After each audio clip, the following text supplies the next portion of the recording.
Assalamualaikum guys. Oke, kembali lagi bersama Draft Movie Review. Piye kabar Re?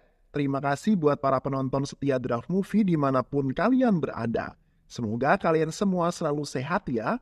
Kali ini Draft Movie sudah merangkum sebuah film yang berjudul Sultan. Bagaimana keseruan filmnya? Gak perlu banyak basa-basi, ini dia alur ceritanya.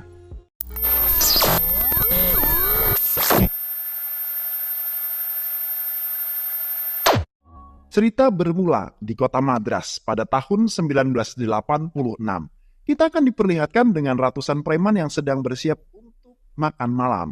Preman itu dipimpin oleh seorang pria bernama Setupati. Ia merupakan seorang ketua preman yang paling disegani di Madras. Istri Setupati yang saat ini sedang hamil tua, ia meminta agar Setupati berhenti dari pekerjaannya saat ini. Karena ia tak ingin anaknya nanti menjadi seorang preman seperti Setupati. Ia hanya ingin anaknya hidup normal seperti orang lain. Malam itu saat Setupati bersama istri sedang tertidur, tiba-tiba beberapa orang preman yang selama ini menjadi musuhnya datang untuk menghabisi Setupati beserta keluarganya. Akan tetapi, para anak buah Setupati berhasil memergoki mereka semua. Lalu mereka pun menghajar para penyusup yang berusaha membunuh Setupati. Dan di saat yang bersamaan, istri Setupati mengalami sakit di perutnya. Dan malam itu juga ia berhasil melahirkan seorang anak laki-laki. Mendengar tangisan bayi membuat Setupati dan seluruh anak buahnya sangat bahagia. Dan anak itu ia beri nama Sultan. Namun sayang, nyawa sang ibu tak bisa diselamatkan. Ia harus meregang nyawa setelah melahirkan Sultan. Sejak saat itu Sultan diasuh oleh para preman. Mereka merawat dan menjaga Sultan dengan sepenuh hati. Banyak hal yang mereka ajarkan kepada Sultan, layaknya latihan seorang preman untuk membuat diri mereka lebih kuat. Meski begitu, mereka selalu berusaha untuk menjauhkan Sultan dari hal-hal yang berbau kekerasan. Karena itu adalah amanah dari almarhum ibunya. Kemudian scene beralih tahun 2021. Di kediaman Setupati terlihat ada seorang kepala desa dari desa sebelah. Kades itu meminta bantuan Setupati untuk bisa menghabisi seorang kepala mafia bernama Jayasilan. Mereka siap membayar Setupati dengan bayaran yang sangat tinggi. Asalkan Setupati mau membantunya mengusir Jayasilan. Nah, Jayasilan ini merupakan seorang preman juga seperti Setupati. Akan tetapi, Jayasilan ini preman bengis yang diperintahkan oleh sebuah perusahaan. Selama bertahun-tahun, perusahaan itu berusaha untuk mengambil alih tanah para warga untuk mereka jadikan lahan proyek tambang besi. Jayasilan tak segan untuk membunuh siapa saja yang berani menentangnya. Hanya itu, mereka juga membakar lahan warga agar menjadi lahan tandus. Karena kebengisan Jayasilan, sudah banyak petani yang menjadi korban dan memilih meninggalkan desa. Mereka juga sudah berkali-kali melaporkan kejadian ini kepada pihak kepolisian. Akan tetapi, tidak ada tanggapan apapun. Mendengar hal itu, Setupati merasa sangat kasihan dengan nasib para warga. Ia pun kemudian bersedia untuk membantu mereka. Dan di hari yang sama, Sultan yang kini sudah dewasa kembali ke rumahnya setelah 2 tahun merantau. Hal itu tentu saja membuat semua orang merasa sangat bahagia dan menyambut kedatangan Sultan dengan sangat meriah. Malam harinya, Sultan memperlihatkan hasil karyanya kepada para preman dan ia berniat untuk mendirikan sebuah perusahaan robot miliknya sendiri. Kemudian mereka sangat mendukung proyek Sultan. Namun, tiba-tiba beberapa orang yang berprofesi sebagai kurir pizza datang dan langsung menembak Setupati dan semua preman yang ada di sana secara membabi buta. Setelah berhasil menembak preman, semua kurir pizza itu kabur. Sementara itu, para preman yang terluka dibawa ke rumah sakit. Saat itu Sultan melihat seorang ibu yang anaknya terluka karena tembakan semalam. Sultan merasa sangat prihatin atas tragedi yang telah menimpa keluarga dan semua anak buah ayahnya. Setelah kejadian tersebut, Sultan pergi menemui ayahnya dan meminta sang ayah untuk segera bertobat dan menjauhi kekerasan. Karena Sultan tak mau jika kejadian semalam terulang kembali dan memakan lebih banyak korban. Jika ayah tak bertobat, maka aku akan pergi dari rumah ini dan tidak akan balik lagi, ungkap Sultan. Mendengar hal itu, ayah tak banyak bicara, ia juga tak ingin Sultan terlibat dalam masalah rumah ini.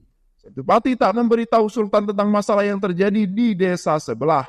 Namun, Sultan harus tahu jika yang selama ini ia lakukan hanya untuk masa depannya. Ayah tak melarang Sultan untuk pergi, akan tetapi ia berpesan, jika suatu saat nanti Sultan harus pulang dan jika suatu saat para preman ini mendapatkan sebuah masalah, maka kamu harus berdiri di samping mereka. Karena mau bagaimanapun mereka semua ini adalah saudara-saudaramu yang telah menjaga, merawat, dan membesarkanmu sedari kecil.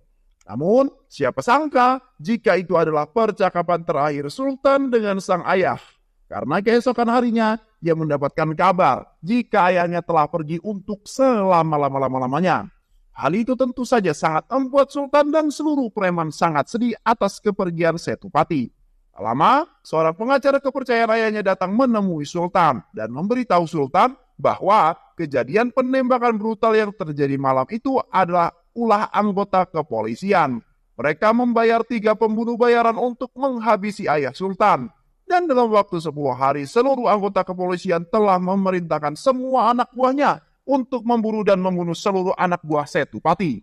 Dengar hal itu, Sultan sangat kaget, sehingga ia pun kemudian memutuskan untuk menemui komisaris polisi. Sultan memohon kepada komisaris untuk mengurungkan niatnya dan mencegah pasukannya untuk bunuh para preman-preman anak buah almarhum ayahnya. Sultan berjanji jika dalam beberapa minggu ia akan berubah sikap dan sifat para preman menjadi lebih baik. Sebagai anak tunggal Setupati, Sultan yakin jika para preman itu pasti akan mendengarkannya. Mendengar hal itu, komisaris pun kemudian memberikan keringanan dan kesempatan kepada Sultan bahwa ia akan memberikan waktu selama 6 bulan untuk Sultan merubah sifat para preman tersebut. Komisaris tak ingin mendengar satu kejahatan apapun selama 6 bulan ke depan. Dan jika ia mendapati satu laporan kejahatan saja, maka ia tak segan menghabisi semua preman-preman itu. Sementara itu, paman Sultan yang bernama Mansur mendapatkan sebuah telepon dari Kades yang saat itu meminta bantuan Setupati. Kades itu mengabarkan jika kekejaman Jaya Silam sudah banyak memakan korban jiwa. Kades itu meminta agar Mansur dan seluruh anak buahnya datang ke desa dan mengusir Jaya Silan. Karena setelah kematian Setupati, Mansurlah yang memimpin para preman. Setelah mendapatkan telepon tersebut, Mansur mulai mengumpulkan dan menyiapkan seluruh pasukan preman untuk bersiap pergi ke desa sebelah untuk menghabisi Jaya Silan. Tetapi, saat itu ada seorang preman bernama Taraka yang tidak setuju dengan pendapat Mansur. Ia beralasan jika kita belum tahu siapa Jaya Silan sebenarnya. Padahal itu hanya akal-akalan Tarakan untuk mengambil alih pimpinan. Taraka tetap ngeyel dan malah mengajak para preman untuk bertarung dengannya. Dan jika mereka berhasil mengalahkan Taraka, maka mereka boleh pergi. Sehingga pertarungan Tarakan melawan salah satu preman terkuat bernama Michael. Saat pertarungan berlangsung, Sultan tiba-tiba datang dan menghentikan pertarungan tersebut. Sultan menceramai para preman itu. Sultan kemudian meminta agar mereka jangan saling menyakiti. Karena kita semua ini adalah satu saudara. Seharusnya kita saling melindungi, bukan saling menyakiti, ungkap Sultan. Sultan juga melarang semua preman untuk melakukan kekerasan lagi. Akan tetapi, ia tak memberitahu apa alasan sebenarnya. Jika mereka bersikeras dan tetap melakukan kekerasan, maka ia akan pergi dari rumah dan tidak akan pernah sudi mengenal kalian semua lagi, ungkap Sultan. Hal itu Sultan lakukan karena sebenarnya ia sangat menyayangi para preman yang sudah ia anggap sebagai saudaranya. Ia tak ingin jika semua preman dihabisi oleh para polisi. Akan tetapi, Mansur sebagai pemimpin preman, ia akan tetap mengirimkan anak buahnya untuk membantu desa sebelah. Malam harinya, tanpa sepengetahuan Sultan, mereka diam-diam pergi, akan tetapi aksi mereka diketahui oleh Sultan dan beralasan jika mereka akan pergi untuk mencari jodoh untuk temannya. Mendengar hal itu tentu saja Sultan tidak percaya, sehingga Sultan pun kemudian memutuskan untuk ikut bersama mereka. Mereka yang tak bisa menolak akhirnya mengajak Sultan ikut bersama mereka. Singkat cerita, Sultan dan semua preman pun tiba di desa yang mereka tuju. Sampai saat ini Sultan masih belum mengetahui rencana Mansur. Ia dibawa ke rumah kepala desa untuk mengantarkan sahabatnya melamar anak kepala desa. Padahal itu hanyalah akal-akalan mereka untuk mengelabui Sultan. Saat lamaran akan berlangsung, tiba-tiba preman itu menolak untuk dijodohkan dan meminta jika pertunangan itu dibatalkan saja. Sultan terkejut mendengar pernyataan itu. Tak lama, anak dari kepala desa yang bernama Rukmani datang seketika membuat Sultan terpana dengan kecantikannya. Dan malah Sultan yang jatuh cinta pada Rukmani. Kalau Rukmani ceweknya saya juga mau. Begitu kata Sultan. Sultan langsung PDKT kepada Rukmani dan dia siap menikahinya. Semua orang terkejut mendengar perkataan Sultan. Dengan spontan Rukmani pun menolak lamaran Sultan. Kenal aja enggak, tiba-tiba ngajak nikah. Mansur mengajak Sultan kembali ke rumahnya. Tapi Sultan menolaknya. Semua itu karena Rukmani. ia akan terus berusaha mendapatkan cintanya Rukmani. Sultan meminta kepada semua preman untuk tinggal di desa ini. Sultan terus berusaha caper kepada Rukmani, tapi Rukmani tak peduli dengan Sultan. Malah Rukmani terlihat tidak tertarik dengan Sultan. Karena saat ini Rukmani hanya memikirkan tentang desanya, tak ada waktu untuk memikirkan soal percintaan. Ia sangat mengkhawatirkan keadaan desanya yang makin hari semakin memburuk. Hanya masyarakat yang menderita. Esokan harinya, Mansur and the gang mulai bersiap untuk melancarkan aksi mereka. Dan hal yang pertama mereka lakukan adalah mengintai setiap pergerakan Jaya Silan. Saat itu, si Taraka yang dari awal sudah kesal dengan Mansur. Tanpa sepengetahuan Mansur, tanpa pikir panjang, Taraka malah melakukan aksinya sendiri. Beruntung Michael yang melihat hal tersebut dengan sigap menarik Taraka agar tidak ketahuan. Hal itu Taraka lakukan agar dirinya dianggap sebagai seorang pahlawan. Sementara itu, Rukmani yang tengah bersama Sultan, ia kemudian menceritakan kondisi desanya. Rukmani menjelaskan jika bertahun-tahun warga desa sangat menderita dan tak bisa bertani. Padahal, bertani adalah sumber utama penghasilan mereka. Padahal dulu desa ini adalah desa yang subur dan makmur. Tapi semua itu berubah ketika seorang preman yang bernama Jaya Silan. Jaya Silan adalah preman yang diutus oleh sebuah perusahaan besar untuk mengusir dan mengambil paksa lahan para warga untuk kepentingan bisnis mereka. Rukmani bersumpah jika ia akan mengambil alih desanya dan mengembalikan kondisi desanya seperti dahulu kala. Mendengar hal itu, Sultan merasa kasihan kepada Rukmani. Dan Sultan berjanji bahwa ia akan membantu Rukmani untuk mengembalikan desanya menjadi desa yang aman dan makmur. Karena kejadian itu bertahun-tahun para warga terus dihantui rasa takut. Terlebih ketika seorang mengabarkan jika Jaya Silan mengambil paksa lahan warga. Mendengar hal itu, para warga semakin dibuat takut karena tak lama lagi mereka akan kehilangan tanah kelahirannya. Dan pada akhirnya, Sultan mulai menyadari tujuan yang sebenarnya dan alasan saudara-saudaranya datang ke desa ini. Dan membuat Sultan dilema. Di satu sisi, ia sudah berjanji pada komisaris untuk tak ada lagi kekerasan dan membuat para preman-preman menjadi lebih baik. Esokan harinya, Mansur dan semua anak buahnya pergi ke pasar karena mereka akan segera menghabisi Jaya Silan di pasar. Mansur memberitahu preman yang lain agar jangan membiarkan Sultan pergi ke pasar sebelum mereka menyelesaikan tugas ini. Akan tetapi mereka mendapatkan laporan jika Sultan dalam perjalanan menuju pasar, sehingga Mansur terus menghentikan misi ini dan menarik mundur semua preman. Akan tetapi, si Taraka lagi-lagi berbuat ulah. Ia malah menyuruh salah satu preman yang tuli untuk menyerang Jaya Silan. Namun hal itu diketahui oleh Sultan. Sultan langsung menariknya dan menghilang dari keramaian pasar. Karena kejadian itu membuat Sultan sangat marah. Ia meminta agar mereka semua menjauhi kekerasan. Itu kemudian Mansur menjelaskan jika yang mereka lakukan semata-mata hanya untuk menunaikan janji almarhum Setipati. Akan tetapi, Sultan tak peduli apapun alasannya. Tak ada satupun yang boleh melakukan kekerasan selama dia masih ada di sini. Tak berselang lama, beberapa warga datang kepada Sultan sambil menangis. Mereka kemudian menceritakan tentang kekejaman yang dilakukan Jaya Silan yang telah menyiksa semua warga desa tanpa pandang bulu. Hal itu mereka lakukan untuk mengetahui siapa pelaku yang berusaha untuk membunuhnya. Warga memohon agar Sultan segera menyelamatkan para warga dari kekejaman Jaya Silan. Saat itu juga Mansur meminta izin kepada Sultan akan mengizinkannya untuk membunuh Jaya Silan kali ini saja. Akan tetapi Sultan tetap tak akan mengizinkannya. Karena Sultan tak ingin jika keluarganya akan ditembak mati oleh para polisi. Sehingga ia pun kemudian memutuskan untuk datang kepada Jaya Silan dan berbicara secara baik-baik. Saat di perjalanan menemui Jaya Silan, ia sangat terkejut ketika melihat kebengisan Jaya Silan dengan mata kepalanya sendiri. Jaya Silan udah kelewatan. Sultan yang tak terima dengan perlakuan Jaya Silan secara tiba-tiba, Sultan yang tak suka kekerasan berubah menjadi seorang yang sangat jago grit. Dengan penuh amarah ia menghajar semua anak buah Jaya Silan secara membabi buta. Para preman-preman yang melihat hal itu terkejut. Sultan yang mereka kenal sebagai anak pendiam ternyata seorang yang sangat jago gelut. Dan akhirnya, Sultan dengan mudah berhasil mengalahkan Jaya Silan beserta pasukannya. Dan semenjak kejadian itu, seluruh masyarakat menganggap Sultan sebagai dewa. Mereka sangat bahagia karena akhirnya Jaya Silan berhasil dilumpuhkan oleh Sultan. Seorang pengusaha jahat yang bernama Rafa mendapatkan kabar jika Jaya Silan berhasil dikalahkan oleh seorang pemuda. Dan ternyata si Rafa ini adalah orang yang telah membayar Jaya Silan untuk mengambil alih lahan milik warga. Ia merasa sangat kesal karena proyeknya akan terancam. Tak lama, Sultan mendapatkan telepon dari pengacara keluarganya dan menginformasikan jika saat ini polisi tengah melakukan pemburuan para preman dan mereka sudah membunuh beberapa preman. Ia juga meminta agar Sultan dan preman-preman yang lain jangan pulang terlebih dahulu. Merasa tugasnya sudah selesai, hari ini Mansur bersama semua preman bersiap untuk kembali pulang. Akan tetapi, Sultan menghadang mereka agar jangan dulu pulang. Sultan mengajak para preman itu tinggal untuk sementara waktu di desa itu dan membantu masyarakat untuk bertani. Padahal itu cuma akal-akalan Sultan, karena ia tak mau saudara-saudaranya diburu oleh para polisi.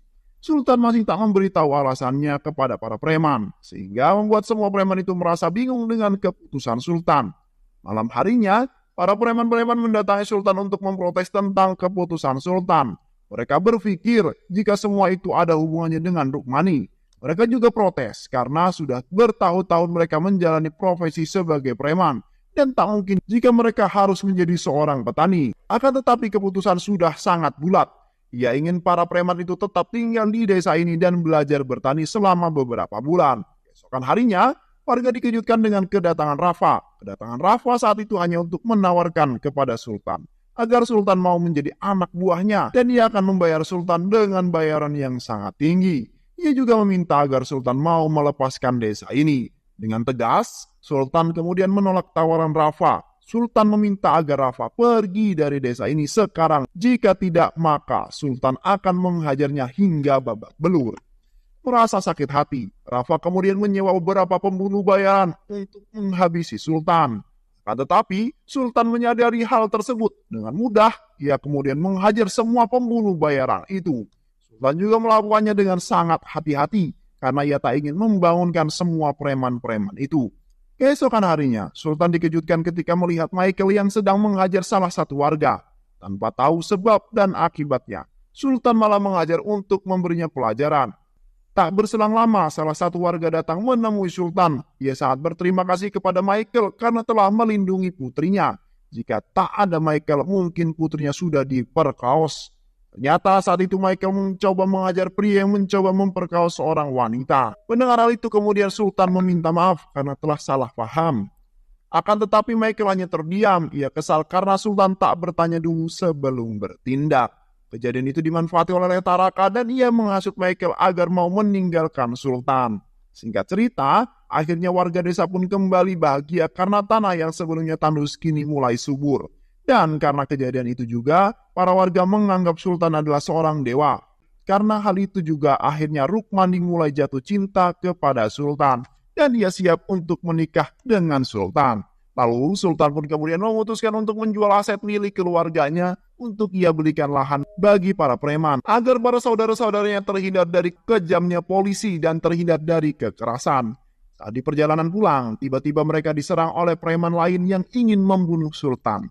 Tetapi dalam tragedi itu Mansur harus meregang nyawa ketika berusaha melindungi Sultan. Setelah kejadian itu membuat Sultan sangat merasa bersedih karena telah kehilangan Mansur. Dan itu dimanfaatkan juga oleh Taraka untuk menghasut para preman agar mereka semua mau meninggalkan Sultan. Karena semua ini adalah ulah Sultan, mereka sangat kecewa dengan Sultan. Sehingga mereka pun mengharamkan Sultan untuk memberikan penghormatan terakhir kepada Mansur. Dan tepat pada malam harinya, seluruh preman memutuskan untuk pergi meninggalkan Sultan.